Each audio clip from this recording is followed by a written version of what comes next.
Good morning. Welcome to the morning news on Remo TV. I am Oludro Jeremiah.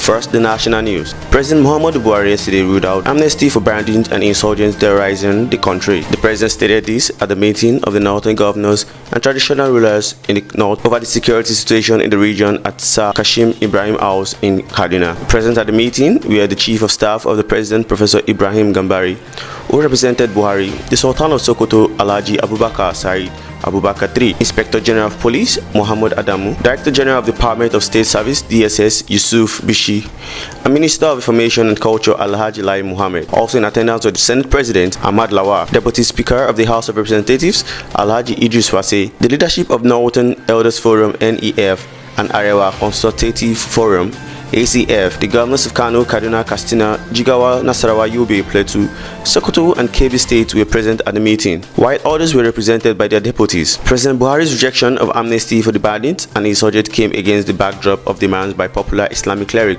Sheikh Gumi and Zamfara State Governor Bello Matawal. Still a national news. Suspected cultists yesterday killed two in separate shooting incidents in Yenagoa, Bayelsa State capital. According to a witness, the shooting incident occurred in Erekpa Road, Yenezua, Jene, and Agudama Epi area. The cultists operating in a Toyota Camry car shot Awa Bashir at Erekpa and injured 5 people while they moved to Agudama Epi, where they also shot Paul Marcos Evimbeke dead. The Bayelsa State Police Command has appealed to the residents of Yenagoa to remain calm as the police were on top of the situation. Rivers State Police Public Relations Officer PPRO Asinim Putwa in a statement urged members of the public to help the police with relevant information that would help in their investigations.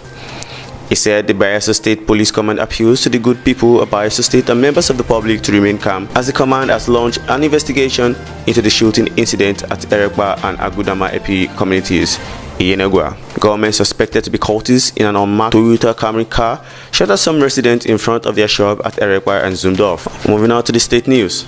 Anxiety has gripped landlords and tenants in Atoyo Adibiagbe Oga community in the Shagam local government area of Ogun State after court ordered a family to take possession of over 500 houses in their area. The Ogun State High Court sitting in Shagam on Monday declared the family of Adibiagbe as the lawful owner of the community.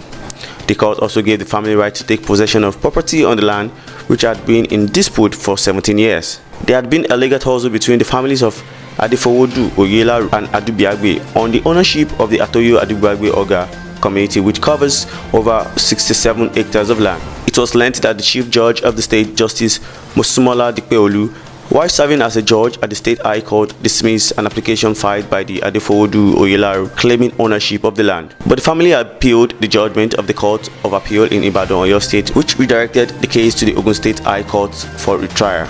On international scene, the United States conducted a military airstrike in eastern Syria along the border with Iraq on Thursday night, targeting Iranian-backed militias in retaliation for a recent rocket strike in Erbil in northern Iraq that left several Americans injured, according to the Pentagon. The airstrike targeted structures in the eastern Syrian town of Al Bukhama that belong to 2 Iranian-backed militias that have launched rocket attacks in the past against American facilities in Iraq, including the U.S. Embassy in Baghdad, according to a U.S. official. At President Biden's direction, U.S. military forces earlier this evening conducted airstrike against infrastructure utilized by Iranian-backed militant groups in eastern Syria. John Kirby, Pentagon spokesman, said in a statement issued on Thursday night. These strikes were authorized in response to recent attacks against American and coalition personnel in Iraq and to ongoing threats to those personnel, Kirby continued. Specifically, the strikes destroyed multiple facilities located at the border control point used by a number of Iranian-backed militant groups, including Katib El-Zubala and Katib Saeed Ha-Shuhada. On sport news, former U.S. Olympic women gymnastics coach John Goddard died by suicide on Thursday. His body found hours after he was charged with human trafficking and abuse of athletes in his care. My office has been notified that the body of John Goddard was found late this afternoon after taking his own life, Michigan Attorney General Dana Nessel said in a statement. This is a tragic end to a tragic story for everyone involved. Hours earlier, Nessel had announced a 24-count criminal complaint against Goddard, who owned an elite training facility near Lansing, Michigan, where convicted sex offender Larry Lazar served as the gym doctor. In addition to 2 sexual assault charges involving an unnamed athlete between the ages of 13 and 16, to the count of human trafficking and forced labor were the result of Geddes' alleged coercive and abusive coaching practices, as he reportedly subjected his athletes to forced labor and services under extreme conditions that contributed to them suffering injuries and harm. Lastly, on entertainment, the Golden Globes kicks off a pandemic-era Hollywood award season on Sunday after a year that upended the entertainment industry and saw celebrities on red carpets replaced with webcams on sofas.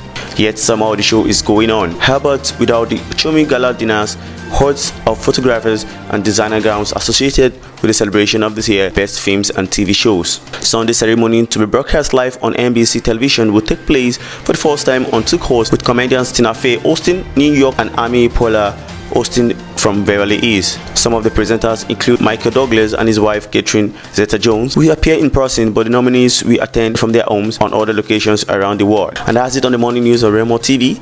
For more news, check us out on our social media platforms on Facebook, Twitter, Instagram, and YouTube at Official Remo TV.